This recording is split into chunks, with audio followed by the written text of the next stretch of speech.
There are currently two methods you may use to sign up with Facebook. With phone number. If you already have a Facebook account, you can connect your Facebook account to the Pi app. For future logins, you simply choose Continue with Facebook, enter in your Facebook email address and password into the Facebook interface, and will be able to open the Pi app. This is similar to logging into other third-party apps through Facebook. If you would like to create an account with your phone number, then you will also be asked to create a password. For future logins, you will enter your phone number and password. Can I have more than one option?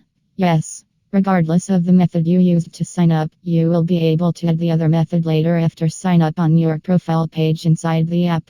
After adding the second method, you can choose to have two different methods of login. Where can I find an invitation code? If someone sent you an invite in a message, please use their username as the invitation code. If you found the Pi app on your own, invitation codes can be found on social media very easily. Facebook troubleshooting. If you receive an error message along the way, you may have to go through the Continue with Facebook process twice. The first time, you may have to enter your email address and password associated with Facebook. When you have to start over again and click on Continue with Facebook the second time, you should not have to put in your Facebook credentials and simply follow the directions to continue. Also, check your Facebook settings to ensure that you have allowed the Pi app to connect to your Facebook account.